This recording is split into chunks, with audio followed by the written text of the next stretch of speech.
जब हवाई हमला होगी उस वक्त सायरन को किस तरह से पहचाना जाए ताकि हम अपने आप को बचाव कर सके समय रहते।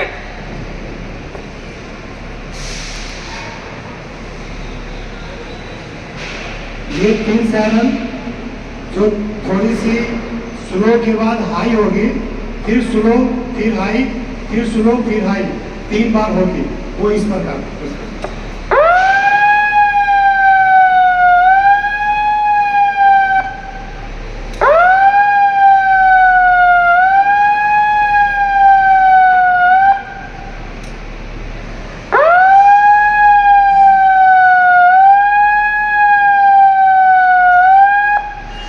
ऐसी सायरन जब भी आप सुने तो तुरंत अलर्ट हो जाए कि हमारे क्षेत्र में हवाई हमला हुआ है।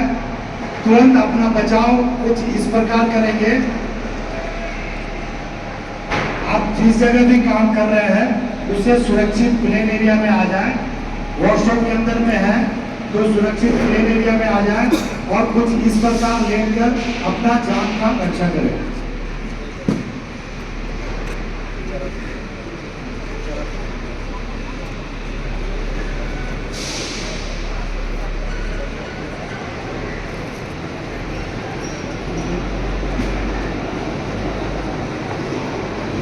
जैसा कि समझिए हमारे एरिया में एयर स्ट्राइक हो गई है। अब हमें खुले मैदान में अपने आप को किस तरह से बचाव करना है। सबसे पहले पेट के बल हमें लेट जाना है और अपने जो चेस्ट छाती के जो एरिया है उसे जमीन से ऊपर रखना है, क्योंकि ऐसा होता है गोला बारूद असला जब गिरता है तो भूमि में कंपन होती है, वाइब्रेशन होता है। अगर आप पूरा फ्लैट सरफेस में अगर लेट जाएंगे हो सकता है आपके चेस्ट एरिया में किसी तरह का वो कंपन हृदय गति को आपको रोक सकती है। तो आप क्या करेंगे, फ्लैट सरफेस में लेटेंगे, पेट के बल पर अपने चेस्ट को ऊपर की तरफ रखेंगे। इसके साथ साथ कान जो है कान के पर्दे को बचाने का कोशिश करेंगे। आंख, चेहरा, ये आपको बचाना है। ये अगर आपको कोई भी आड़ नहीं मिल रही है, किसी भी अवस्था में एयर स्ट्राइक हो सकता है, किसी भी समय आपको ध्यान रखना है कि अपने आप को किस तरह से बचाना है, क्योंकि जो छर्रा जो फैलता है एयर स्ट्राइक होने के बाद गोला बारूद का, वो ऊपरी की सतह पे फैलता है और नीचे की सतह पे अगर आप लेट के अपने आप को बचाव करेंगे तो आप सुरक्षित रह सकते हैं। ये प्लेन एरिया में हुआ, लेकिन जब आप किसी जैसे वर्कशॉप में है और मजबूत आपकी टेबल है तो आप टेबल के नीचे भी पूरे शरीर को अंदर घुसा करके ढक करके अपना जीवन रक्षा कर सकते हैं। इसके बाद अगर आप कार्यालय में काम कर रहे हैं और कार्यालय में काम करते समय अगर आपको अलर्ट की सायरन सुनाई पड़ी तो आप अपने टेबल के नीचे छिप जाएं, और अगर टेबल भी नहीं है तो दीवार के जो हिस्से, जो कॉर्नर वाले हिस्सा है जो सबसे मजबूत एरिया मानी जाती है, उस कॉर्नर में जाकर के दुबक करके छुप करके आप अपने जीवन की रक्षा कर सकते हैं। ठीक है। इसके बाद आप घर में अगर है तो घर में आप अपनी पूरी रोशनी को बंद कर दें, अपनी मोबाइल को बंद कर दें और जो शीशे की विंडो है वो विंडो को ब्लैक कॉटन से या प्लास्टिक से या किसी भी कॉटन से ढक दे ताकि घर की रोशनी बाहर को नहीं जाए, नहीं तो पुनः आपके उस क्षेत्र में ड्रोन अटैक होने की संभावना हो सकती है। तो ये प्रिकॉशन आपको लेना है। इसके बाद आपको फिर जब 30 की जब सायरन बजेगी तो 30 की सायरन के बाद आप अपने कार्यस्थल पर लौटेंगे और इस बीच में जो एयर अटैक हुई उस एयर अटैक में जो कैजुअल्टी हुए उसको रेस्क्यू करने का काम करने के लिए आपको ड्राई हेज करना बहुत जरूरी होता है, क्योंकि जब कोई बिल्डिंग कोलैप्स होती है या जहाँ भी एयर अटैक होता है तो हताहतों की संख्या बहुत ज़्यादा होती है। कुछ हताहत ऐसे होते हैं जिसकी पूरी हड्डियाँ बाहर निकल जाती हैं, चेस्ट खुल जाते हैं। तो ऐसे जो भी घायल पीड़ित हैं उसको सबसे पहले लेड बैंडेज बांध करके आप स्कूटनी कर दें और इमीडिएट उसको एम्बुलेंस के माध्यम से हॉस्पिटल भेजने का काम करें। अभी क्या है कि घटना स्थल पे आपको सफिशिएंट इक्विपमेंट नहीं मिलेगा ट्रांसपोर्टेशन के लिए, तो जो भी आपके अगल बगल में संसाधन है उसका उपयोग करके हम उसको ट्रांसपोर्ट करेंगे। अगर आपके बगल में कुछ रस्सी रखी हुई है तो रस्सी को कैसे स्ट्रेचर बना करके इमीडिएट एम्बुलेंस तक लेके जाएंगे, वो कुछ इस प्रकार है।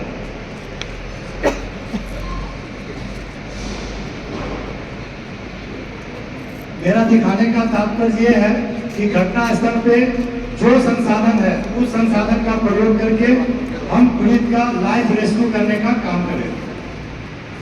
ये मैनमेड स्ट्रेचर हम लोग तैयार कर रहे हैं कि आपके अगल बगल पड़ी हुई रस्सी, मजबूत रस्सी जो भी है, उस रस्सी से इमीडिएट आप स्ट्रेचर बना करके तुरंत रेस्क्यू का काम कर दें।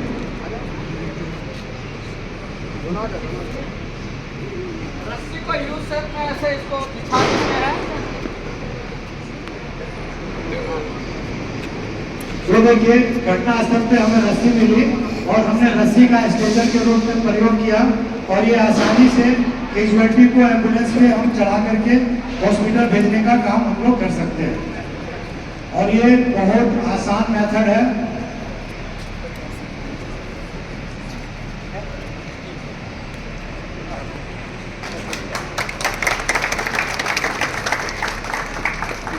तो इस तरह हम कैजुअल्टी का लाइफ रेस्क्यू करते हैं। इसके बाद अगर आपके पास रस्सी नहीं मिला तो अगल बगल पड़ा हुआ अगर पुराना ब्लैंकेट हो चाहे मोटा बेडशीट हो तो उसका भी प्रयोग करके हम आसानी से कैजुअल्टी को लाइफ रेस्क्यू कर सकते हैं। कुछ इस प्रकार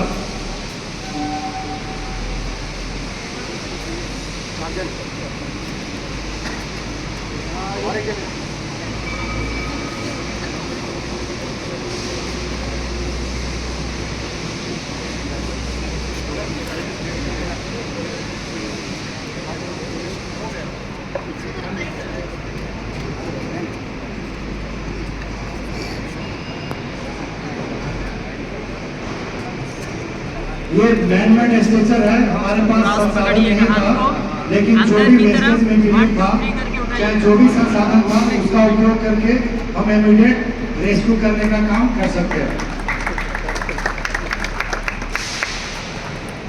इसके अलावा हम यहाँ बताना चाहेंगे कि जब भी घटना स्थल पर देखेंगे तो कुछ ऐसे पीड़ित व्यक्ति होते हैं जिसकी रक्त स्राव बहुत ज़्यादा होती है, तो रक्त स्राव को इमीडिएट रोकने के लिए आपको कुछ बैंडेजिंग है वो बैंडेजिंग जरूर कर देंगे वहाँ घटना स्थल पे।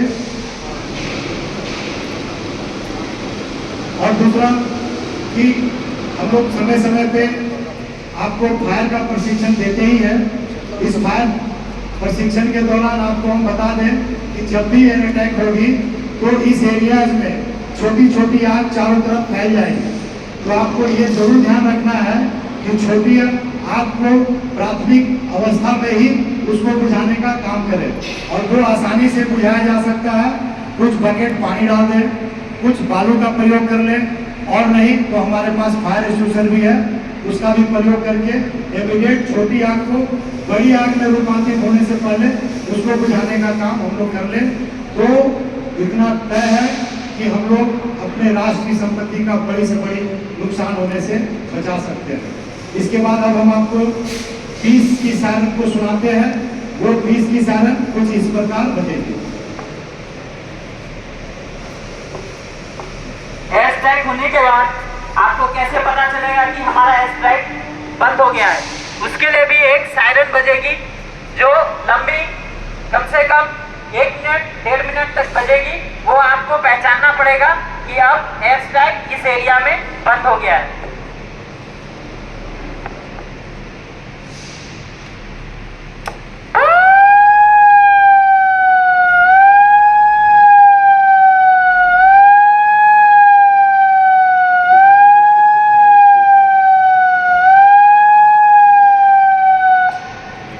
ये कंटिन्यू 2 मिनट तक लंबी सायरन बजी, मतलब कि हमारे क्षेत्र में एयर अटैक समाप्त हो चुका है।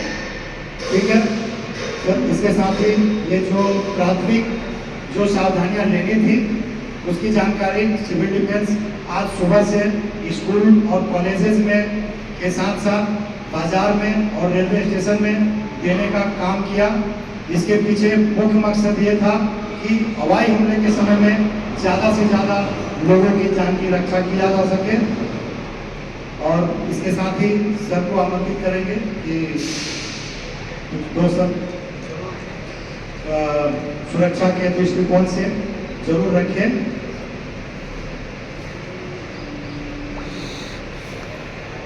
जैसा कि हम सब जानते हैं, सुन रहे हैं न्यूज़ के द्वारा, जो भी मॉक ड्रिल आज के दिन में जो सुनिश्चित किया गया है कि आज के बाद विभिन्न जिलों में ये मॉक ड्रिल का कार्यक्रम किया जाएगा। तो ये मॉक ड्रिल जो हम सबको बताया जा रहा है, सिखाया जा रहा है, इसको आप लोग लाइटली ना लें, इसको इस तरह से ना लें कि ठीक है जूम कर लेंगे। मॉक ड्रिल अगर हो रहा है तो ये तो असली वाला तो है नहीं, क्योंकि जस्ट एक सारंग बज रहा है तो आप अपने चेम्बर में बैठे हुए हैं, मतलब अगर काम कर रहे हैं तो वैसे ही काम कर रहे हैं। इसको आप सीरियसली लें और प्रैक्टिस करें। तो ये ऐसा ड्रिल अगर सारंग कभी भी अगर आप सुनते हैं जब बजाया जाता है, वो आपको जरूरी नहीं है कि हमेशा आपको बताया जा सके, बताया जाए। तो अगर आप जब भी इस तरह का जो सायरन आपने सुना, उस तरह का सायरन अगर आपको सुनाई देता है, तो निश्चित रूप से जो अभी सिविल डिफेंस वालों ने हम लोगों को बताया है उसी तरह से बर्ताव करें और अपने आप को सुरक्षित रखने का प्रयास करें। कभी कभी हम लोग काफ़ी कैजुअली ले लेते हैं और जब सही समय आता है या जब जिस वक्त उसकी ज़रूरत पड़ती है, तो चूँकि हमारा प्रैक्टिस किया हुआ नहीं रहता है या हम चीज़ों पर ध्यानपूर्वक नहीं सुने रहते हैं, तो उस समय हम उस चीज़ को नहीं कर पाते हैं और उसका खमियाजा हमें भुगतना पड़ सकता है। तो आप सभी से यहाँ पे मेरा यही अनुरोध है कि जो सरकार हमारे लिए, जो हमारी जो एडमिनिस्ट्रेशन है, जो हमारे लिए करने की कोशिश कर रही है, जो हमको सिखाने की कोशिश कर रही है, जो बताने की कोशिश कर रही है, उसको आप लोग सीखें, समझें। और जब भी आपको ऐसा करने का मौका मिले, कहने का मतलब कि जब भी ऐसा बिल आयोजित किया जाए, जब भी ऐसा सारंग कभी बजाया जाए, तो निश्चित रूप से आप इसको जिस जगह पे भी हैं, जहाँ पे भी हैं, जिस भी तरीके से आपको ये बताया गया है, उसको निश्चित रूप से आप इसको प्रैक्टिस करने की कोशिश करें।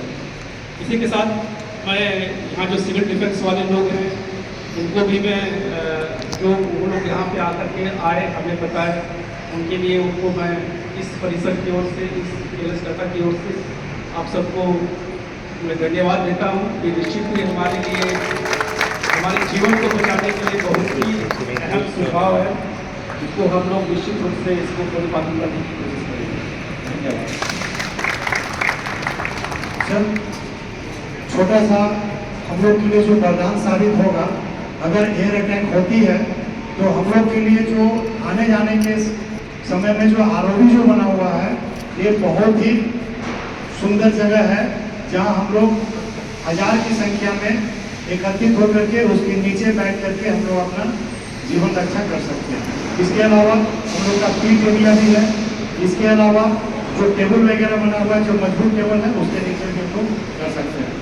तो इसके साथ ही सीनियर डी साहब और एडी साहब और हमारे समस्त कर्मचारियों का हम आभार है कि आप लोगों ने हमें कीमती समय दे करके हमें कृतज्ञ किया है।